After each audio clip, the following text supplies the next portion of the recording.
She sits before the Senate Judiciary Committee, under oath, pressed on investigations, abuse of power, and the integrity of the Justice Department.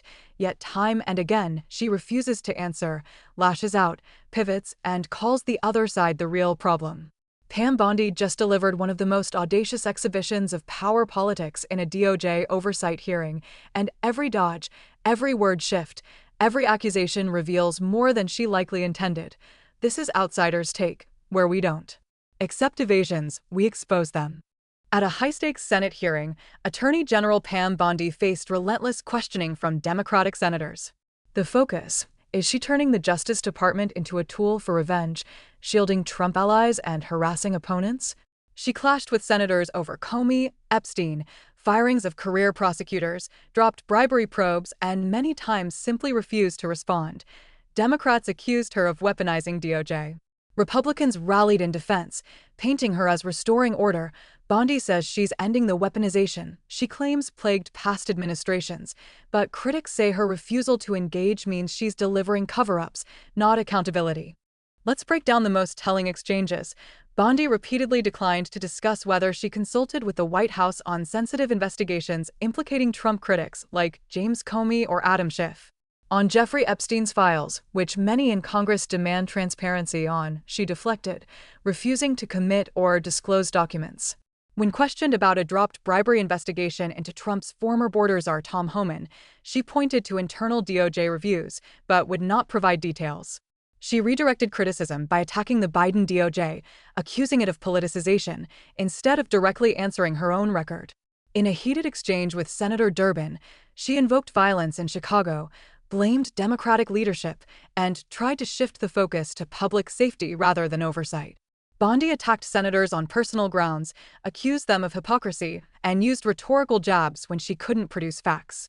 All those moments, refusals, pivots, attacks, form the DNA of a political performance, not a transparent audit. Bondi's non-answers are deliberate. Evasion protects confidential processes, hides internal decision paths, and preserves plausible deniability. But when every question of consequence is met with deflection, you begin to wonder whether the substance exists or has been buried. She frames her record as restoring justice, ending past abuses. But the optics say otherwise. Indictments of Trump critics, dropped probes of Trump allies, and selective transparency all point to differential treatment. The moment she declines to discuss political influence is the moment legitimacy erodes. Bondi talks of danger, of public safety, of restoring trust, while brushing aside demands for clarity. She accuses Democrats of weaponizing DOJ under Biden, while she sits before senators insisting that her own DOJ is impartial. The paradox is thick. Whoever yells politicization loudest often has the most to hide. Oversight is supposed to be the check on those in power. But when the overseer refuses to cooperate, oversight becomes symbolic. Americans watching, especially those outside political echo chambers, see not government integrity, but a game of power. That's dangerous. Because if we allow top law enforcement to dodge accountability, we inch toward a system where law is applied by favor, not principle.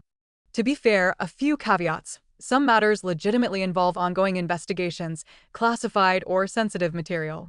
Absolute transparency is not always possible. Bondi claims she inherited a politicized DOJ and is trying to recalibrate.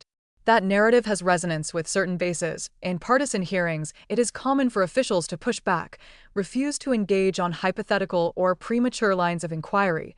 Still, when refusal becomes habitual, it's no longer defensible. It's avoidance. Expect senators or watchdogs to demand follow-up, metadata, email communications, internal memos, drafts. Some may introduce motions to censure or to compel documents. The public perception of DOJ's independence will likely suffer, especially among skeptics. Bondi's political brand will be tested. Can she survive a narrative that casts her as a shield for power instead of a guardian of law? Pam Bondi's hearing was never about softball questions.